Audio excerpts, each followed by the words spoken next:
Hey, I want to simplify things for you guys. So we're going to call this Florida Fishing Simplified with Randall Tharp. Look, I don't believe you need a whole bunch of tools in your toolbox down here. And these are some of my favorite tools that I rely on day in and day out when I'm trying to catch giant bass down here in South Florida. So first, this is probably the most predictable one. I never leave home without a flipping stick, and usually there's 2 or 3 with different weights on here. So, you know, South Florida or Florida fishing in general is full of vegetation, full of heavy cover. And for me, there's not a more fun or effective way than a couple flipping sticks. And you can see how these are rigged up. For me, fishing down here in all this grass, it's strictly braided line. Even if I'm gonna fish something, you know, around this stuff, not trying to penetrate through it, I still use braid.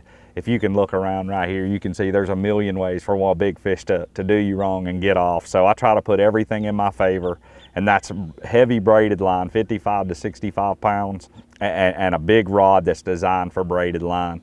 This is another lure that I never leave home without, and especially here in South Florida. What we got here is this is a Rapala X-Wrap prop. It's a bait I've been using for a lot of years, and this is actually a brand new color which resembles a lot of old school South Florida prop baits. This is a very unique bait. It does something totally different than all the other ones. I mean, this bait is a bait that basically sits still and calls fish to it.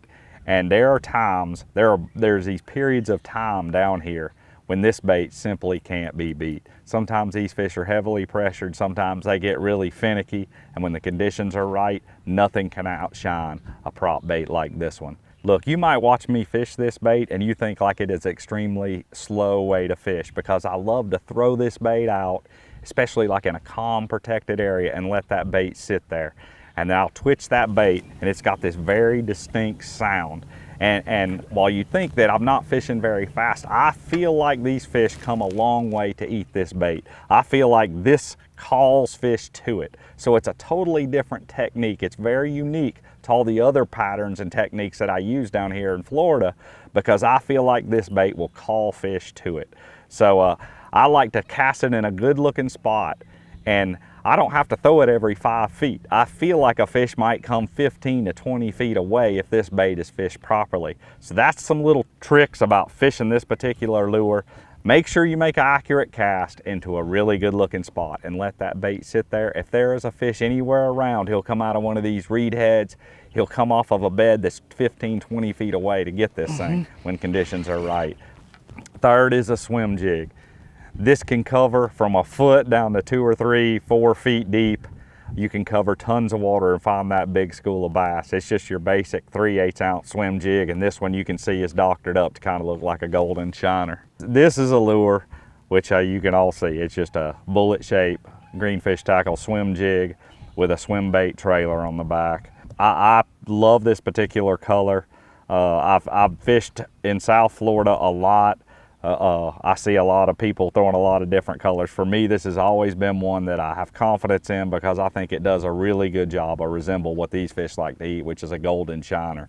I can fish it from a foot deep down to 3 or 4 or 5 feet deep here, just varying my retrieve speed. It's just a really good lure to cover tons of water and find that school of fish you're looking for. So I'd never leave home without this, no matter where I'm going, but definitely in South Florida, you better have a swim jig tied on.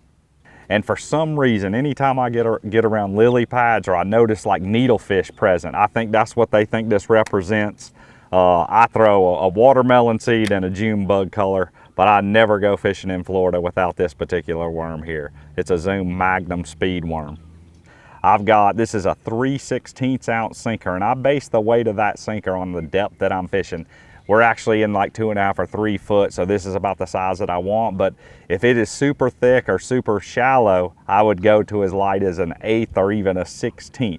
I've actually caught a lot of big fish down here with the smallest, tiniest weight you've ever seen on there, almost buzzing this worm on the top. So this tail puts off a lot of vibration, and when you come over a piece of cover, it'll make a little gurgling noise, and that a lot of times that'll be what gets you a bite. So I don't have anything fancy on here. It's tied with a polymer knot straight to an offset worm hook. I think this is a 5/0 VMC worm hook, and that is Randall Tharp's setup for the swimming worm. And that's it. I don't think, I mean, you can catch them if you got confidence in a crankbait. The only other bait that I want to mention is a vibrating jig. It's a super effective if you have submergent hydrilla or something like that, any kind of vegetation under the water, that tends to do really well too. I prefer dark colors down here, either green, pumpkin, black, and blue. So that's Randall Tharp's simplified approach to Florida fishing. I hope it helps you guys. You know, if you'll come down here with 4 or 5 of those rods rigged up, I think you're going to be really successful.